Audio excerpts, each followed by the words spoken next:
Kolkata test match की अगर बात करें तो चौथे दिन का खेल खत्म हो गया है। टीम इंडिया ने 49 रन की बढ़त बना ली है। शिखर धवन ने 94 रनों की पारी खेली। लोकेश राहुल 73 रन पर नाबाद हैं।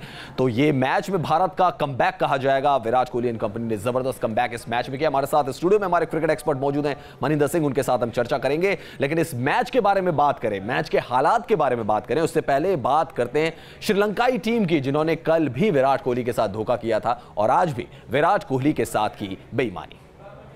मनी सर, ऐसा क्यों हो रहा है कि कमेंटेटर्स देख रहे हैं, दर्शक देख रहे हैं, भारतीय खिलाड़ी भी देख रहे होंगे, लेकिन अंपायर्स नहीं देख पा रहे हैं और ये फेक फील्डिंग कल देखने को मिली। आज देखा कि डीआरएस के लिए ड्रेसिंग रूम से मदद भी आ गई, जो कि नियमों के खिलाफ है। देखिए, कल वाला जो किस्सा था मैं उसको इतनी बड़ी बेईमानी नहीं मानता हूँ, लेकिन ये बेईमानी थी क्योंकि वॉक कर गए पेविलियन की तरफ और वहाँ से, हालांकि उनको भी पेविलियन में भी कोई एक्शन रिप्ले नहीं आया, लेकिन एक इंस्टिंक्टिव इशारा हुआ ये लेने के लिए और उन्होंने वो लिया। ये अधिकार अंपायर को दे दिया जाना चाहिए कि अगर उनको लगे कि ऐसा हुआ है, क्योंकि वो पेविलियन की तरफ चल पड़े, जब एक बार चल पड़े तो फिर उनको जाना होगा। ये अधिकार अंपायर को दिया जाना चाहिए कि अगर ऐसा होता है तो फिर वो डीआरएस नहीं ले सकते, जो कि इसमें होना चाहिए था। बिल्कुल आपने सही कहा, क्योंकि उस समय 207 रन का स्कोर था। अगर 244 हो गए, वहां पे रैप अप कर सकते थे आप जल्दी, बिल्कुल वहां पर रैप अप कर सकते थे, फिर तेजी से रन्स बना सकते थे क्योंकि लीड भी कम रहती और फिर श्रीलंका के ऊपर प्रेशर बनाया जा सकता था। सो ये जो हुआ, इससे मैच के ऊपर इंपैक्ट पड़ सकता था। कल जो हुआ वो कोई इतनी बड़ी चीज मुझे नहीं लगी। जी हाँ, लेकिन बार बार ऐसी हरकत सामने आ रही है मनी सर। ऑस्ट्रेलिया के खिलाफ भी अगर आप देखें, स्टीव स्मिथ ने जब ड्रेसिंग रूम की तरफ देखा था, नाइजल लॉन्ग ही अंपायरिंग कर रहे थे, उन्होंने कहा था आपको मैदान से बाहर जाना पड़ेगा। यहां पर शायद अंपायर का ध्यान नहीं गया क्योंकि सर भी उनका नीचे था, उन्होंने डीआरएस के लिए बोल दिया। लेकिन इस सारे वाकये के बाद कहीं ना कहीं आईसीसी को संज्ञान लेना चाहिए और कुछ ना कुछ एक्शन जरूर होना चाहिए खिलाड़ियों के खिलाफ, जो कि अभी तक हो नहीं रहा है। देखिए, खिलाड़ियों के खिलाफ एक्शन हो ना हो, लेकिन इस ऐसे रूल बनने चाहिए कि अंपायर को ये अधिकार हो कि एक बार खिलाड़ी पेविलियन की तरफ चल पड़ा, क्योंकि खिलाड़ी डीआरएस में केवल अपने साथी का ओपिनियन ले सकता है, लेकिन ऐसे अगर मुड़ गए और ड्रेसिंग रूम भी वहाँ है तो फिर उसे जाना होगा। सो ये अधिकार, ये ऐसे रूल्स बनाने होंगे कि अंपायर के पास इस तरह के अधिकार। जी हाँ, बिल्कुल। और जिस तरीके का वाकया देखा, हालांकि ड्रेसिंग रूम की एग्जैक्ट पिक्चर सामने नहीं आई, लेकिन जैसा कि कमेंटेटर्स भी कह रहे थे और जैसा कि दिखा भी कि परेरा वापस जा रहे थे, फिर रुके, वापस आए और उसके बाद उन्होंने डीआरएस लिया। बिल्कुल कहीं ना कहीं यहाँ पे इशारा है कि ड्रेसिंग रूम से उनको मदद मिली थी। चलिए बात कोलकाता टेस्ट मैच की करते हैं, बात भारतीय ओपनर्स की करते हैं, जिन्होंने दमदार शुरुआत टीम इंडिया को दिलाई और इस टेस्ट मैच में टीम इंडिया की वापसी करा दी, कमबैक करा दिया। Money sir, comeback team India ने कर लिया। ओपनर्स ने जबरदस्त बल्लेबाजी की, 49 रन की बढ़त भी हो गई है और शायद इशारा यही है कि अब मैच ड्रॉ की तरफ है। भारत को जितनी बल्लेबाजी की प्रैक्टिस करनी है कर ले।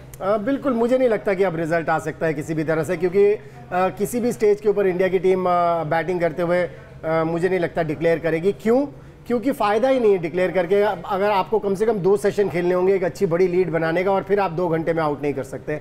ऐसे में जो आपने सजेशन दिया है कि अब बैटिंग प्रैक्टिस ही कर ले, वही सही रहेगा। लेकिन एक्सपोज कर दिया इन दोनों ओपनर्स ने, श्रीलंका की बॉलिंग को एक्सपोज कर दिया कि अगर कंडीशंस फेवरेबल नहीं है तो इनका यही हाल होगा। जी हाँ, बड़ी ऑर्डिनरी सी बॉलिंग नजर आई, लेकिन तारीफ भारतीय ओपनर्स की करनी पड़ेगी कि जो पहली इनिंग थी उसमें कैपिटलाइज नहीं कर पाए थे। लोकेश राहुल पहली ही गेंद पर आउट हो गए थे, यहाँ थोड़ा टेम्परामेंट दिखाया। शिखर धवन अनलकी रहे कि 6 रन से शतक चूक गए, लेकिन फिर भी जिस तरीके की बल्लेबाजी की, अपना दम दिखाया कि हाँ कंडीशन ठीक है, अब हम रन बना सकते हैं। और दोनों बहुत अट्रैक्टिव प्लेयर्स हैं। जब बैटिंग करते, जब रन बनाते, जब इनका बैट चलता है, बड़ा मजा आता है देखने में।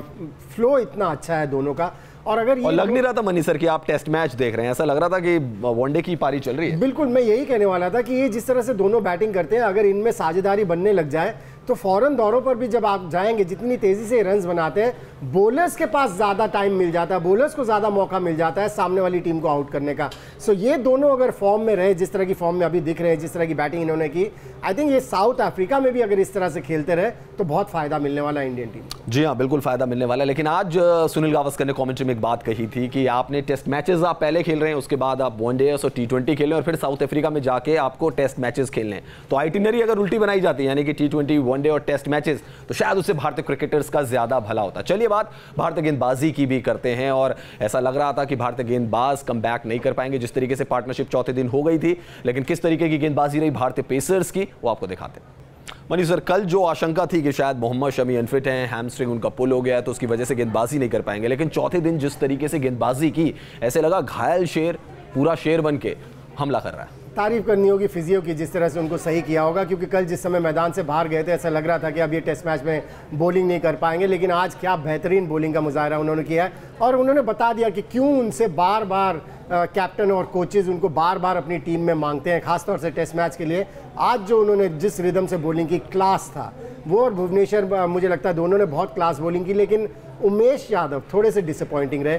कल अगर शमी की इस तरह की रिदम रहती तो शायद इस मैच के हालात कुछ अलग से रहते, लेकिन उमेश यादव को अपने आप को अब तैयार करना होगा, क्योंकि अगर जिस तरह की रिदम में वो बॉलिंग कर रहे थे, जो उनकी स्पीड थी 135, 134, 138, ये उनसे उम्मीद नहीं की जाती, क्योंकि मुझे ऐसा लग रहा है कि 100% फिट नहीं थे, जिसकी वजह से 100% दे नहीं पाए। जी हाँ, और अगर कंपटीशन अब 3 में से 2 गेंदबाजों को खिलाने का होगा तो उसमें भुवनेश्वर कुमार ने अपनी रेटिंग थोड़ा आगे कर ली है। तो अब विराट कोहली के अगर टॉप 2 गेंदबाज उनको चुनने होंगे तो भुवनेश्वर कुमार, मोहम्मद शमी उनकी लाइन में सबसे आगे होंगे।